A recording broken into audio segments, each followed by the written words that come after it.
This town's so lame, I'm feeling so wired. It's 4 a.m, I'm not even tired. We're in your car, we can drive away. Oh yeah,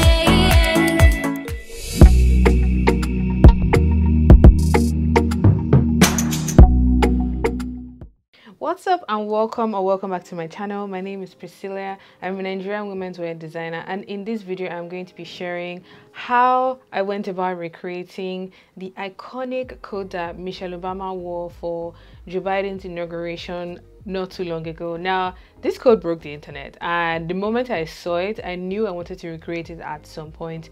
Now, the original designer of this coat is Sergio Hudson, so all design rights belong to the team, and they did such an amazing job putting this look together. That is the styling, the design, the whole look was just, you know, that rich auntie that does not have any problem in this life. That's what the whole look was given. So I tried my very best to make the coat to as close as possible as one Michelle had on. I found a similar color top, pants, the belt, everything. I just tried to get as close as possible, but I'm going to be leaving a link down below to Sergio Hudson's website so you can see what the original coat looks like. Now, I've divided this project into 2 tutorials because it was just a lot to try and fit into one. The first half, I'm going to be breaking down the design, what I think the shapes and the lines and the seams look like, as well as the pattern making. That would be in the first part of this project. And in the second video, I'm going to be showing you how I cut and sew and correct my mistakes, because believe me, there were mistakes, how I go about doing all that. And feel free to join along the process if you want to. Now, if you haven't subscribed already, make sure to subscribe and join the KDVAS fam if you haven't already. Give this video a thumbs up if you enjoyed, and let's get into this, because this project is one that I've gotten a lot of requests for, and I hope I get it right. I really hope I do.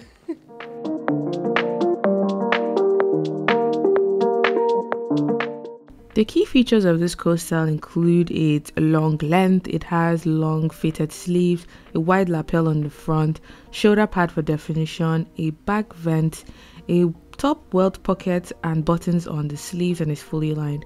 However, the original design belongs to Sergio Hudson. I will not be lining my project, just so you guys know, but you can create lining patterns for yours if you want to. Now, these are the measurements I worked with here on the screen. Please work with yours or that of your clients for the absolute best outcome.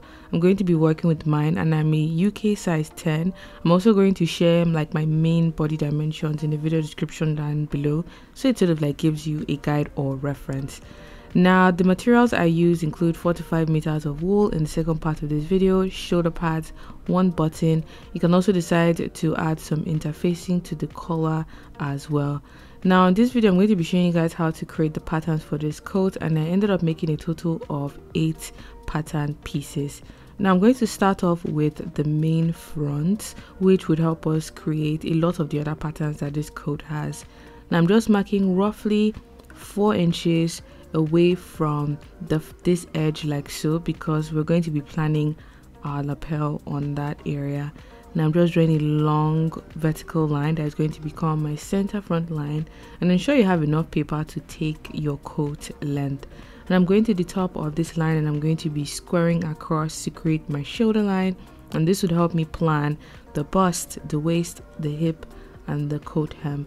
Now, I'm marking the vertical distance from my shoulder to my bust, from my bust to my waist, and then from my waist to my hip. These are my measurements, and I highly recommend you work with yours so you get a fit that is suitable to you.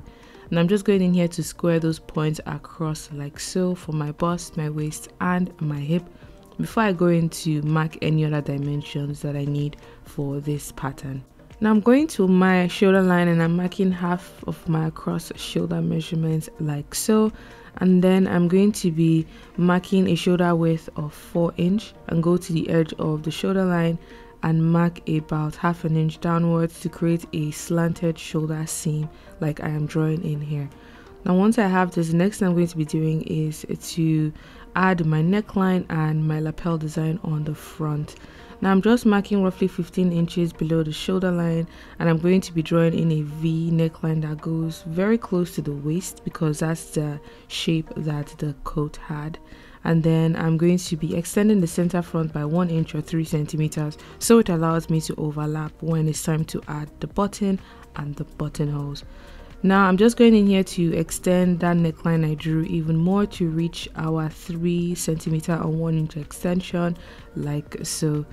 Now the next thing I did here is I drew in my lapel shape, starting by marking 3.5 inches below my shoulder line and then drawing in a neckline that goes like this. So the lapel goes goes beyond the center front edge, and the width of my lapel along the top edge is 4 inches, and I'm going to curve that back into the place where the neckline hits the front or the new center front edge that this coat has.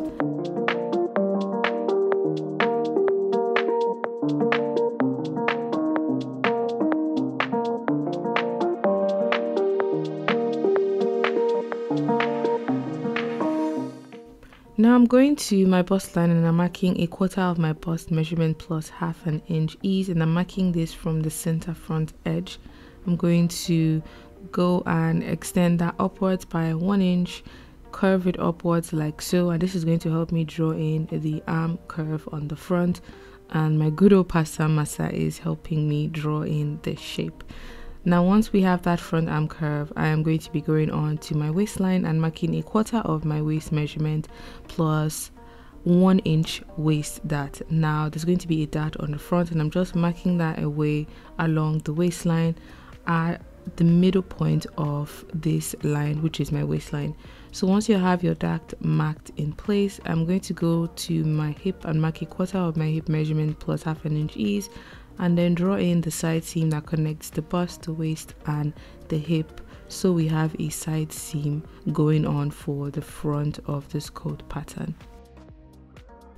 Next up, I'm drawing in the dart that goes like so. There's a long vertical line that goes to the middle of the dart, and then the front dart is 1 inch below the bust line and is 1.5 inches above the hip line, and I'm going to draw in the dart points, which typically look like this. It is like a point on the top and the bottom, so when you stitch it up, you take away any excess that would have been along the waistline, and that just helps to shape the garment more. Now I'm marking my coat length like so. Mine went down to about my ankle because I wanted it on the longer side, and I'm just squaring across the hemline like this, and my hemline width is 12 inches from my center front edge, and that is going to help me extend the side seam even further to meet the hemline of the coat. So it's like a A-line silhouette that spreads out from the hip out towards the hem of the garment. Now this is what my front plan looks like. This front plan is going to help me plan the collar, help me plan the back. It's also going to help me plan the other patterns I need. I went ahead to add a 1 centimeter seam allowance all the way around my front, but I didn't cut it out just yet because I'm going to need to go around the neckline of the front to create the Riviera collar that would make the nice beautiful collar situation that typical coats or blazers would have.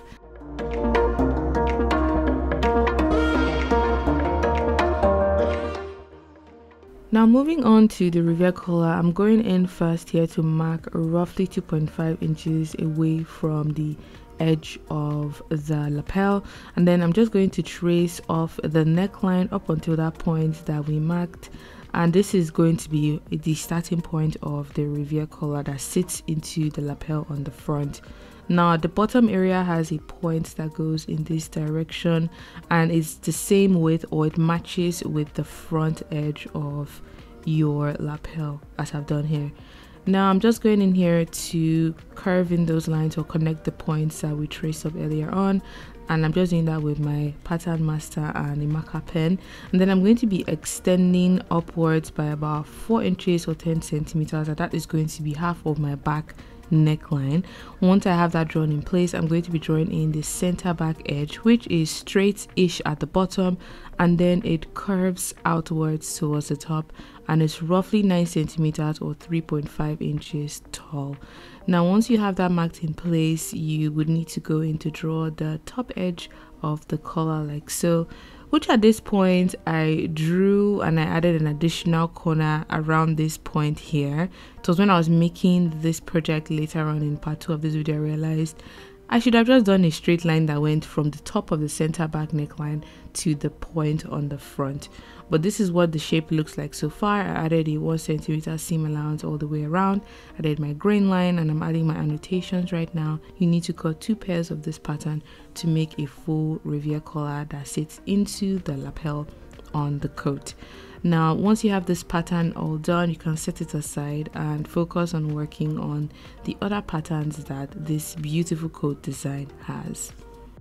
Moving on to the front facing pattern, which helps to finish the neckline and the lapel along the front and the back. It sits on this area like so, and mine is 3 inches wide along the shoulder and 4 inches wide along the main body or the front area. And I'm just drawing in a slanted line that connects the shoulder to the other parts along the bust, the waist and the hip. I have ensured that the facing is not as wide up until the point that my dart is, so I don't have to think about how to include that or stitch that on the garment. Now the blue line is the area we're going to be tracing off to create the facing pattern, and it includes the lapel situation because when you stitch around that edge, you sandwich the Riviere collar and it helps you to finish the front edges of the coat. Now I've traced off my front facing pattern, added my seam allowance, my grain line, and any other notch points that would help me when it's time to actually cut and stitch this pattern piece. You would need to cut 2 pieces of this, one for the left and one for the right. Now the next thing I'm going to be working on is the back pattern, and the reason why I didn't cut off the front is I wanted to be able to go back in and trace off the main parts of the front onto the back. Now the back has a shallower neckline which is 1.5 inches below the shoulder line, and that you would connect back to the shoulder seam. The shoulder seam of the back is the same, the side and the hem is the same, but the back arm curve is a little bit shallower compared to the front, which goes in a little bit deeper to accommodate the shape of your bust.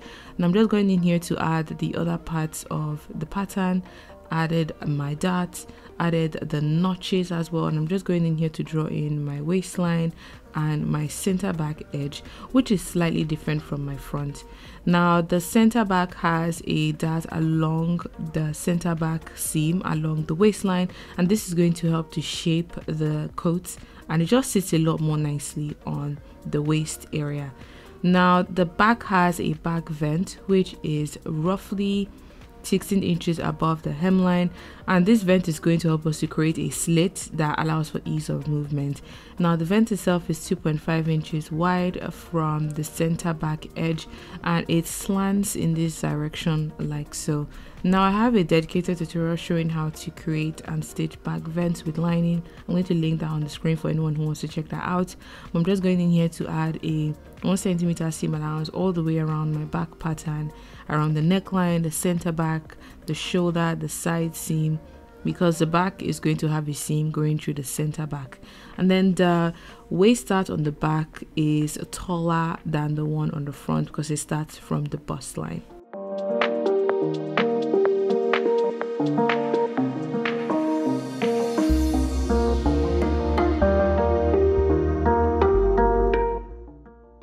Next up is the back neckline facing, which ideally is the same width as the front facing along the shoulder line, and then it's a shape that goes semicircular from the center back edge up until the shoulder points, and it connects along the center back. You can cut this on a fold, or you can cut it in such a way that you have a seam on your center back edge.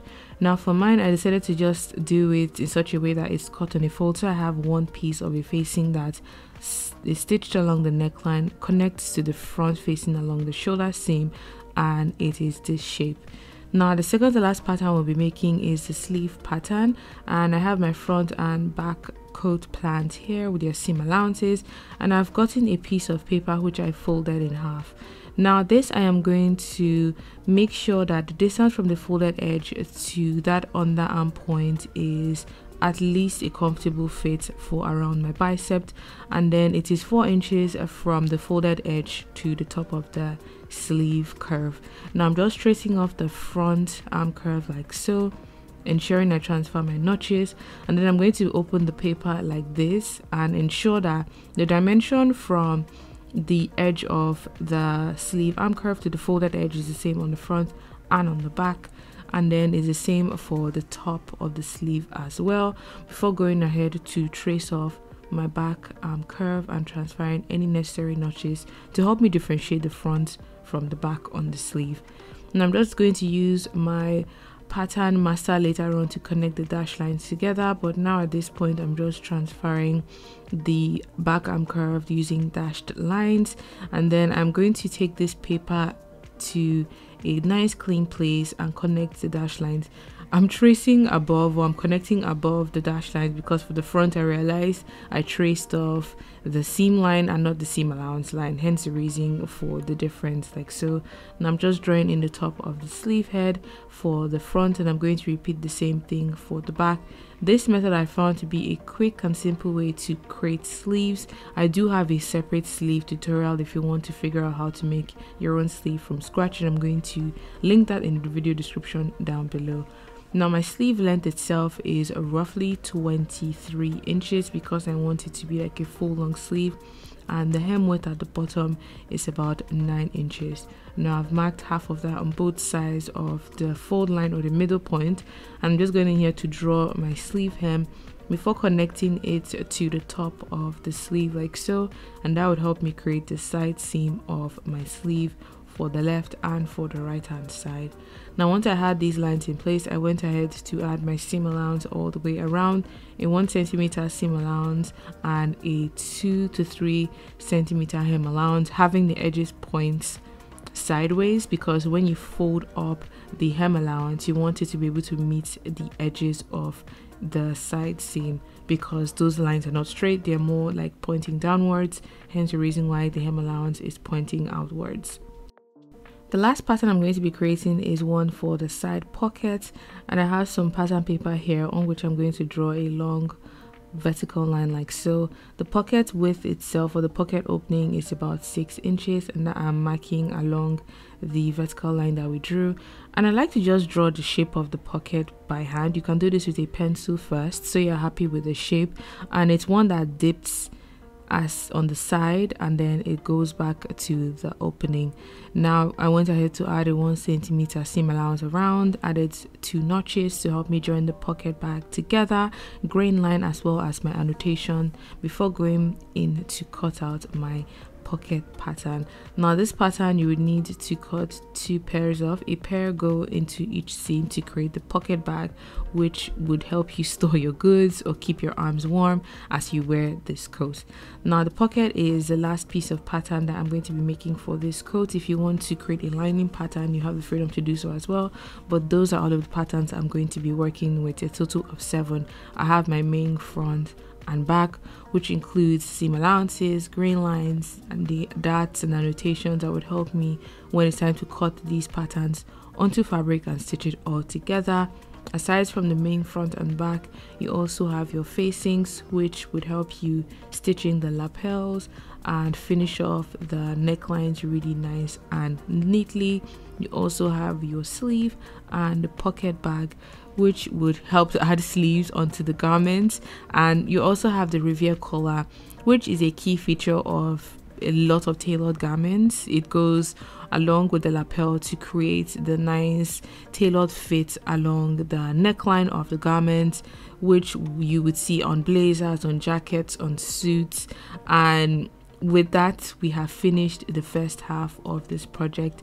Now I decided to separate them in 2 because it was just a lot to fit into one tutorial, so please stay tuned for the part 2 where I cut these patterns onto fabric, I fit the garment on myself, and I correct any of my mistakes. The part 2 is coming very shortly, so make sure to subscribe and turn on your post notification so you know when that goes up. If you did enjoy this video, do give it a thumbs up and share your thoughts and ideas down below. Until my next video, or until the part 2 of this video, have a good morning, afternoon and evening wherever you are. Bye.